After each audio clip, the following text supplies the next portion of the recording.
किसी नगर में एक साहूकार रहता था। उसके घर में धन की कोई कमी नहीं थी, लेकिन उसके कोई संतान न होने के कारण वह बहुत दुखी रहता था। संतान प्राप्ति के लिए वह हर सोमवार को व्रत रखता था और पूरी श्रद्धा के साथ भगवान शिव जी के मंदिर में जाकर और भगवान शिव जी माता पार्वती की पूजा पाठ किया करता था। उसकी भक्ति को देखकर एक दिन माता पार्वती जी प्रसन्न होकर भगवान शिव जी से साहूकार की मनोकामना पूरी करने का निवेदन किया। माता पार्वती जी के आग्रह पर भगवान शिव जी ने कहा, हे पार्वती, इस संसार में हर प्राणी को उसके कर्मों का फल मिलता है और जिसके भाग्य में जो हो उसे भोगना ही पड़ता है। लेकिन माता पार्वती जी ने साहूकार की भक्ति को देखकर उसकी मनोकामना पूर्ण करने की इच्छा व्यक्त की। माता पार्वती के आग्रह पर भगवान शिव जी ने साहूकार को पुत्र प्राप्ति का वरदान तो दिया, लेकिन उन्होंने बताया कि यह बालक 12 वर्ष तक ही जीवित रहेगा। माता पार्वती जी और भगवान शिव जी की बातचीत को साहूकार सुन रहा था, इसलिए उसे ना तो इस बात की खुशी थी और ना ही दुख था। वह पहले की भांति शिव जी की पूजा पाठ करता रहा। कुछ समय के बाद साहूकार की पत्नी ने एक सुंदर पुत्र को जन्म दिया। जब वह बालक 11 वर्ष का हुआ तो उसे पढ़ने के लिए काशी भेज दिया गया।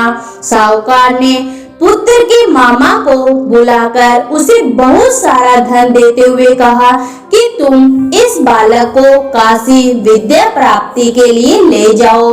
तुम लोग रास्ते में यज्ञ करते जाना और ब्राह्मणों को भोजन दक्षिणा देते हुए जाना। दोनों मामा भांजे इसी तरह यज्ञ कराते और ब्राह्मणों को दान दक्षिणा देते हुए काशी निकल पड़े।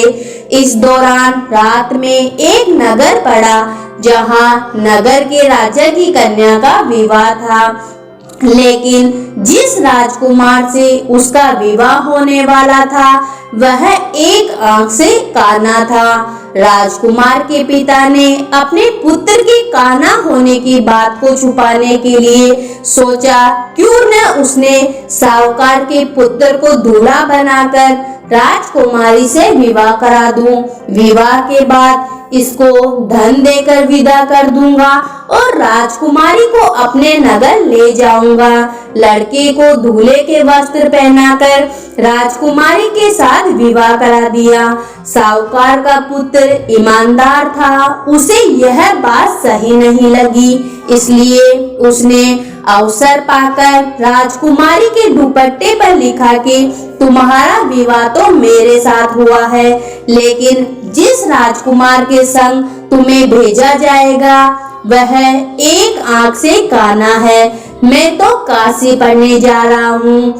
जब राजकुमारी ने चुन्नी पर लिखी बातें पढ़ी तो उसने अपने माता पिता को यह बात बताई।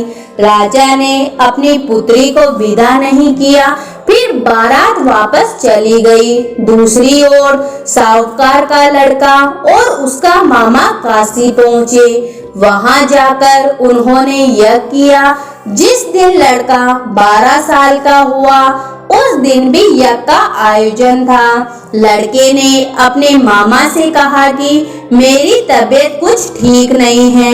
मामा ने कहा कि तुम अंदर जाकर आराम कर लो। शिव जी के वरदान के अनुसार कुछ देर में ही उस बालक के प्राण निकल गए। मृत भांजे को देख उसके मामा ने विलाप करना शुरू कर दिया। संयोगवश उसी समय भगवान शिव जी और माता पार्वती जी उधर से जा रहे थे। पार्वती जी माता ने भोलेनाथ से कहा, स्वामी, मुझे इसके रोने के स्वर सहन नहीं हो रहे हैं। आप इस व्यक्ति के कष्ट को अवश्य दूर करिए। जब शिव जी मृत बालक के समीप गए तो वह बोले कि यह उसी साहूकार का पुत्र है जिसे मैंने 12 वर्ष की आयु का वरदान दिया था। अब इसकी आयु पूरी हो चुकी है। लेकिन मातृभाव से विभोर माता पार्वती ने कहा कि हे महादेव, आप इस बालक को और आयु देने की कृपा करें, अन्यथा इसके वियोग में इसके माता पिता भी तड़प तड़प कर मर जाएंगे। माता पार्वती के पुनः आग्रह करने पर भगवान शिव जी ने उस लड़के को जीवित होने का वरदान दिया। भगवान शिव जी की कृपा से वह लड़का जीवित हो गया। शिक्षा पूरी करके लड़का मामा के साथ अपने नगर की ओर वापस चल दिया। दोनों चलते चलते उसी नगर में पहुंचे जहां उसका विवाह हुआ था। उस नगर में भी उन्होंने यज्ञ का आयोजन करवाया। उस लड़के के ससुर ने उसे पहचान लिया और महल में ले जाकर उसकी खातिरदारी की और अपनी पुत्री को उसके साथ विदा किया। इधर साहूकार और उसकी पत्नी भूखी प्यासी रखकर बेटे की प्रतीक्षा कर रहे थे। उन्होंने प्रण कर रखा था कि यदि उन्हें अपने बेटे की मृत्यु का समाचार मिलेगा तो वह भी प्राण त्याग देंगे, परंतु अपने बेटे के जीवित होने का समाचार पाकर वह बेहद प्रसन्न हुए। उसी रात भगवान शिव जी ने साहूकार के स्वप्न में आकर कहा, हे श्रेष्ठी, मैंने तेरे सोमवार के व्रत करने और व्रत कथा सुनने से प्रसन्न होकर तेरे पुत्र को लंबी आयु प्रदान की है। इसी प्रकार जो कोई सोमवार का व्रत करता है या कथा सुनता है या पढ़ता है उसके सभी दुख दूर हो जाते हैं और भगवान शिव जी और माता पार्वती जी की कृपा से उसकी सारी मनोकामनाएं पूरी होती है। तो बोलो भगवान शिव जी और माता पार्वती की जय हो।